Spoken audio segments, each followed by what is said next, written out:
يا هلا والله بالشباب، كم مرة دخلت مع اخوتك وتقعدون ساعات كاملة بس تسألون بعض هي وش نلعب اليوم، وفي الأخير من الطفش كل واحد يقفل ويروح ينام. اليوم جبت لكم الحل النهائي، جمعت لكم أفضل ثلاث ألعاب جماعية مستحيل أن تملوا منها. ألعاب فيها ضحك وفضا وتحدي بتخليكم تسهرون للصباح. بس اسمعني زين، اللعبة الثالثة بالذات بتخرب صداقتكم الحقيقية وممكن جدا تنتهي ببلوك. قبل لا نبدأ ارسل هذا المقطع لقرب اخوتك الذي ناوي تتورطهم معاك، ولا تنسى تربطنا باللايك والاشتراك. يلا ندخل في اللعبة الأولى.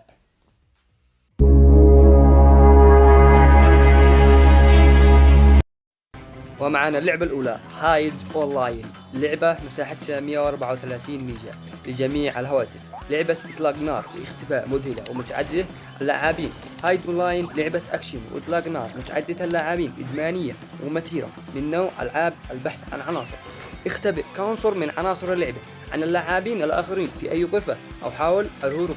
ببساطة بدل العناصر وتحول إلى أي نوع من الأغراض المخفية، كرسي، صندوق، كوب، أو حتى وعاء حمام. ستستمتع الكبار والصغار بلعبة هايد أونلاين.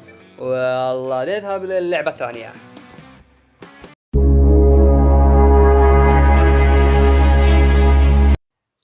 ومعنا اللعبة الثانية وهي لعبة بولي فاردال، واللعبة مساحتها 166 ميجا فقط. مجموعة قتال متعددة اللاعبين، 32 لاعب ضد 32 لاعب، واسعة النطاق في الحرب العالمية الثانية. لعبة إطلاق نار من المنظور الشخص الأول، مستوحدة من الحرب العالمية الثانية، متعددة اللاعبين، وكذلك يمكن لعبها دون الاتصال بالإنترنت ضد الروبوتات التي في اللعبة.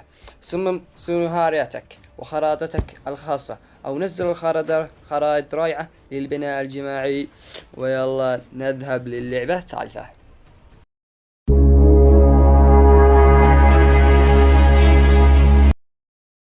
ومعنا اللعبة الثالثة وهي بومب سكواد. بومب سكواد لعبة تقوم بتفجير أصدقائك في اللعبة المصغرة، من لعبة الاستيلاء على العالم إلى لعبة الهولكي. فجر أصدقائك في لعبة مصغرة تروح من لعبة الاستيلاء على العالم إلى الهولكي. تتميز اللعبة بلعبة تعدد اللاعبين المحليين أو عبر الشبكة ل8 لاعبين، انفجارات غير مبررة وفيزياء متقدمة وضربات الوجه والقرصنة والنينجا والبريين وطهر مهاراتك وغيرها الكثير. تدعم لعبة بوم سكواد شاشة اللمس، بالإضافة إلى مجموعة متنوعة من وحدات التحكم الذي يمكن جميع اللاعبين من المشاركة في اللعب. يمكن حتى استخدام الهواتف والأجهزة اللوحية كوحدة التحكم عبر التطبيق. وسلام. وهنا يا أساطير نكون وصلنا لنهاية المقطع. هذه كانت أقوى ثلاثة ألعاب بتضمن لكم سهرة مليئة بالضحك وحماس وشوية جلطات مع الشلة. الآن جاء دوركم، أبيكم تكتبوا لي تحت التعليقات وش أكثر لعبة تحمسون تجربها اليوم، وهل في لعبة جماعية أسطورية تشوفونها إني نسيتها ولازم تكون في القائمة الجاية. خلونا نتناقش تحت. لا تنسونا تضبطونا باللايك وتشتركوا في القناة عشان تكبر عائلتنا أكثر وأكثر. وأهم شيء انسخ رابط المقطع وارميه في جروب أخوك وقول لهم جهزوا أنفسكم من الليلة. كان معكم مصعب دحنان، أشوفكم في المقطع الجاي، في أمان الله.